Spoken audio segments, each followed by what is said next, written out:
नमस्कार। आज इस वीडियो में हम लोग क्लास 10th के द्विघात समीकरण के एक क्वेश्चन देखेंगे। और पिछले वीडियो में मैंने बताया था कि 3 विधियों से हम द्विघात को हल करते हैं, द्विघात समीकरण को। उनमें से एक विधि हम लोग कल कर चुके हैं और दूसरा आज विधि हम इस्तेमाल करेंगे। उस विधि का नाम है पूर्ण वर्ग बनाकर।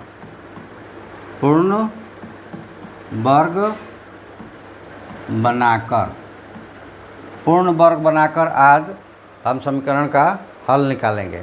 ठीक है, तो ये समीकरण के लिए शब्द दिए गए हैं, शब्दों में व्याख्यान किया गया है और इसको हम पहले समीकरण बनाएंगे और फिर उसका हल करेंगे पूर्ण वर्ग बनाकर। चलिए पहले इसको समीकरण बनाएं। द्विघात समीकरण कैसे बनेगा तो पहले पढ़ लें कि दो संख्याओं के वर्गों का अंतर 180 है। छोटी संख्या का वर्ग बड़ी संख्या का 8 गुना है, तो दोनों संख्याएं ज्ञात करना है। तो यहाँ हम मान लेते हैं कि माना कि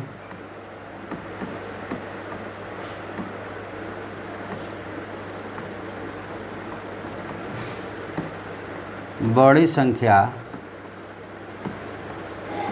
x तथा छोटी संख्या y है। देखिए हमने यहाँ 2 अल्फ़ाबेट्स ले लिए हैं, लेकिन किसी एक में ही कन्वर्ट्स करके हम सारे क्वेश्चंस को करेंगे। तो सबसे पहले हम दूसरे वाले जो कंडीशन है उसका इस्तेमाल करते हैं, या फिर चलिए पहले वाले से ले लेते हैं। प्रथम स्थिति में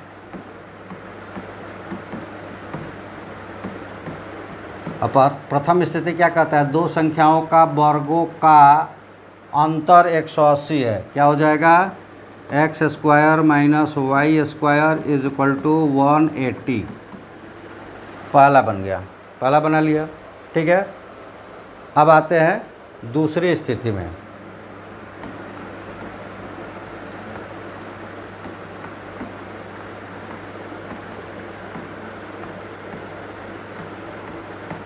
इसमें क्या कहता है? छोटी संख्या का वर्ग यानी कि y² इज इक्वल टू बड़ी संख्या का 8 गुना है, 8x। समीकरण 2।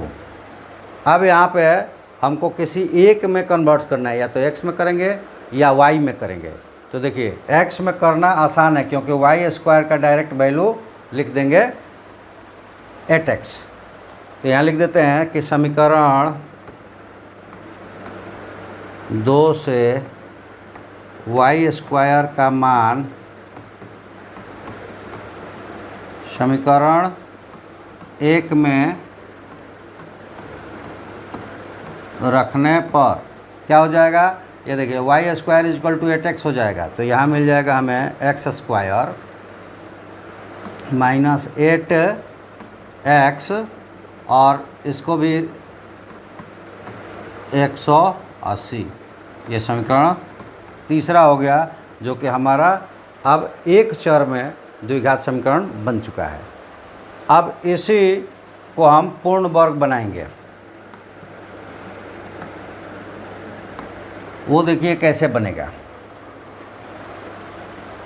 हमें पहले लेफ्ट हैंड साइड्स को पूर्ण वर्ग बनाना है। ये कैसे बनेगा? अगर हमारे पास a² + 2ab + b² हो जाए तो a + b the whole square हो जाएगा, या फिर a² - 2ab और प्लस b² मिल जाए तो a - b the whole square हो जाएगा।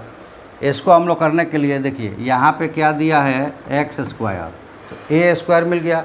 अगर हम a को x मान लेते हैं और यहाँ पे माइनस लगा है तो हम माइनस ही लगाएंगे और 2 भी लगेगा। ठीक है, 2 भी अपने आप होगा और a आए 2ab के लिए a आएगा तो यह x हो गया।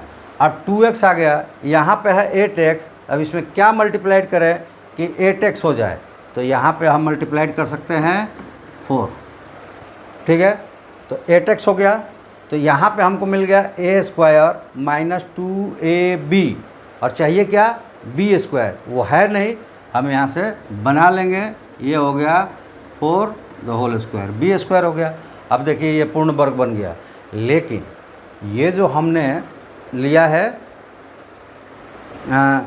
बी स्क्वायर को ऐड किया है, तो दूसरे साइड भी ऐड करना पड़ेगा, क्योंकि हम किसी एक साइड में कुछ भी एडिशन या सब्ट्रैक्शन नहीं कर सकते। तो दूसरा साइड्स हो गया 180 प्लस 4 स्क्वायर। अब इसको बना लें, ए को x को a और 4 को b मान लें, माइनस साइन 2ab के सामने लगा है, तो ये हो जाएगा x minus 4 the whole square, और यहाँ 180 या 4 चौका 16, ये हो जाएगा 196, जो कि किसका 14 का स्क्वायर है। अब जब दोनों तरफ स्क्वायर हो गया,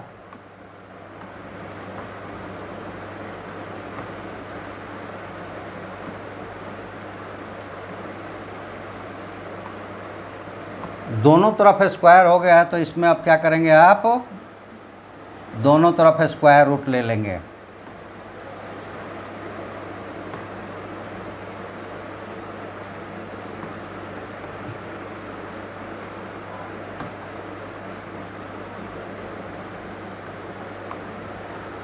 यहाँ लिख देंगे दोनों तरफ वर्गमूल करने पर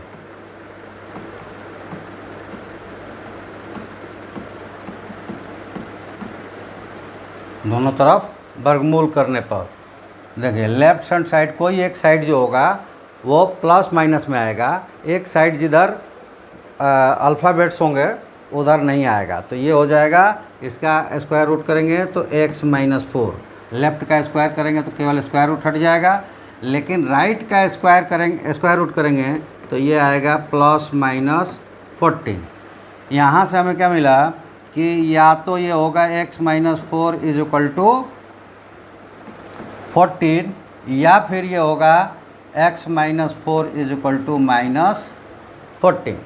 सॉल्व कर देंगे तो हमें मिलेगा, इस पहले वाले को सॉल्व करेंगे तो x is equal to 14 plus 4 is equal to 18, या दूसरे वाले को सॉल्व करेंगे तो x इक्वल टू माइनस 14 और plus 4 is equal to minus 10। अब इसमें से कई ऐसा मौका आएगा जिसमें से दोनों आंसर्स आपके सही होंगे और दोनों आंसर के हिसाब से देना पड़ेगा, लेकिन यहाँ पे हमें जो आंसर्स रखेंगे वो ऑल कंडीशंस को फुलफ़िल करता होगा तभी रखेंगे। तो यहाँ पे देख लीजिए, सर्च करेंगे कि जब हम लेंगे x इज इक्वल टू 10, तो दूसरा वाला जो समीकरण है y square is equal to क्या हो जाएगा, minus 80। y square is equal to क्या हो जाएगा, माइनस 80। और वर्ग संख्या अगर निगेटिव आता है तब क्या होगा, वो रियल नंबर होगा ही नहीं, वो नंबर हो जाएगा इमेजिनरी, और यहाँ हमें रियल नंबर लेना है। तो वही चीज़ हम लिख देंगे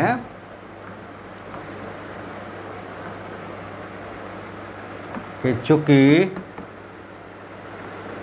x is equal to minus 10 समीकरण 2 को संतुष्ट नहीं करता है, संतुष्ट नहीं करता है। कैसे नहीं करता है, तो y square is equal to minus 80 आ जाएगा, जो कि रियल संख्या नहीं है। इसलिए x अगर माइनस 10 होकर समीकरण 2 को संतुष्ट नहीं करता है, तो इसलिए x बराबर 18, ये बड़ी संख्या मिल गई।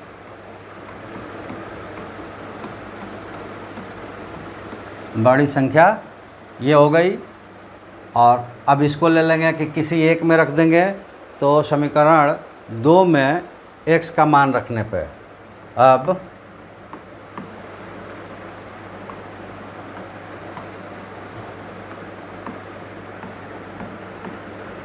समीकरण 2 में x का मान रखने पर क्या हो जाएगा, y square is equal to 8 into 18 और ये हो जाएगा y square is equal to 144 और यहाँ स्क्वायर रूट ले लेंगे तो y इज इक्वल टू हो जाएगा स्क्वायर रूट 144 जो कि हमें देगा y is equal to plus minus 12।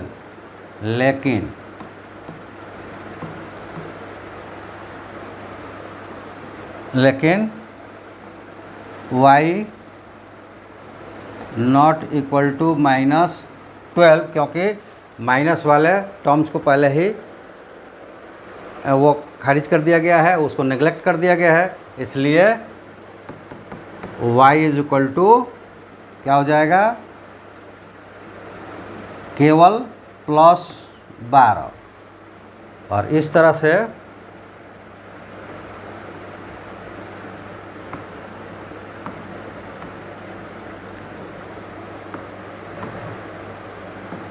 अतः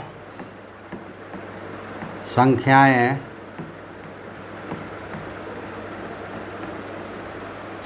क्या हो जाएंगी, संख्याएं हो जाएगी 18 बड़ी और छोटी 12। हालांकि देखिए हम लोगों ने माइनस को नेग्लेक्ट कर लिया था, इसलिए यहाँ पे हम 18 और 12 ले सकते हैं, लेकिन माइनस 12 भी इसका आंसर हो सकता है। लेकिन आप घबराएं नहीं, आप 10th में केवल 12 इसका आंसर दे सकते हैं। कैसे माइनस 12 भी हम ले सकते हैं, तो देखिए कोई भी नंबर है उसको हम सेटिस्फाइड कैसे करेंगे। अगर हम 18 का स्क्वायर करते हैं और माइनस 12 का स्क्वायर करते हैं तो ये कितना हो जाएगा, 324 माइनस 144 बराबर 180। पहला समीकरण हो गया। अब दूसरा समीकरण लीजिए कि अगर हम ले लेते हैं वाई स्क्वायर है तो 12 का स्क्वायर बराबर 8 गुणे 18x, तो ये हो जाएगा 144। ये दोनों बराबर हो गए, ठीक है। अब बराबर 144, ये दोनों 144 आ गए, तो दोनों कंडीशन हो गया। अब माइनस वाला लेते हैं, तब देखो 18 का स्क्वायर माइनस 12 का स्क्वायर बराबर 180 आएगा, क्योंकि माइनस 12 का भी स्क्वायर करेंगे तो क्या हो जाएगा, 180 आएगा। तो पहला कंडीशन यहाँ सेटिस्फाइड हो गया। और दूसरे कंडीशंस के लिखे लें कि y माइनस 12 है तो माइनस 12 का स्क्वायर और 8 गुणे 18 बराबर 144 ही होगा दोनों, तो ये दूसरे को भी सेटिस्फाइड करता है। तो आप रियल में इसका जो आंसर देंगे वो आंसर होगा 18 और प्लस माइनस 12। लेकिन आप 10th में जब इसका आंसर दे रहे हैं तो जनरली वहाँ पे माइनस साइन का नेग्लेक्ट कर देते हैं, दो संख्याएं पूछ रहा है। अगर यहाँ पे एक चीज़ जोड़ देता, और वो क्या जोड़ देता कि दो घनात्मक संख्याओं का ये कंडीशन बनाया होता, तब 100% हमको पॉजिटिव वाला ही लेना पड़ता। इस तरह से अभी y का मान, x का मान -10 वो तो वेरीफाइड नहीं हो रहा है, लेकिन y का मान -12 और +12 दोनों वेरीफाइड कर रहा है। तो इसलिए आपके जो आंसर्स होंगे 18, 12 और 18 -12, तो वो आप आंसर लिखेंगे जो कि आपका आंसर राइट होगा, ठीक है। ये आपका आंसर्स हो गया। तो देखिए दो तरह के जो विधियां हैं वो आपने सीख ली। तो अब आप से रिक्वेस्ट है कि आप हमारे चैनल को सब्सक्राइब करके हमारा मनोबल बढ़ाएं, अपने दोस्तों में शेयर करके उनसे सब्सक्राइब करवाएं, और आपके पास जो समस्याएं हैं उनका जो भी समस्या है, प्रश्न से हो चाहे चैप्टर से हो, हम तक पहुंचाकर समाधान करवाएं। इसमें हम आपका सपोर्ट करेंगे। इसके अलावा आप हमें हमारे ऐप को डाउनलोड करके, इस साइट पर जाकर ऐप को डाउनलोड करके अपने कोर्स के सारे सॉल्यूशंस वीडियो माध्यम से और टेक्स्ट में नोट्स के रूप में और फ्री टेस्ट सीरीज़ के रूप में प्राप्त कर अपनी कोर्स को पूरा कर सकते हैं। तो चलिए आज के वीडियो में हम यहीं पे रुकते हैं। अगले वीडियो में आपको द्विघाती सूत्र से द्विघात समीकरण के क्वेश्चंस को करने का तरीका सिखाएंगे बेस्ट कंसेप्ट के साथ। तो आज आप सबके विदा लेते हुए आप सबका धन्यवाद करते हुए थैंक यू, जय हिंद।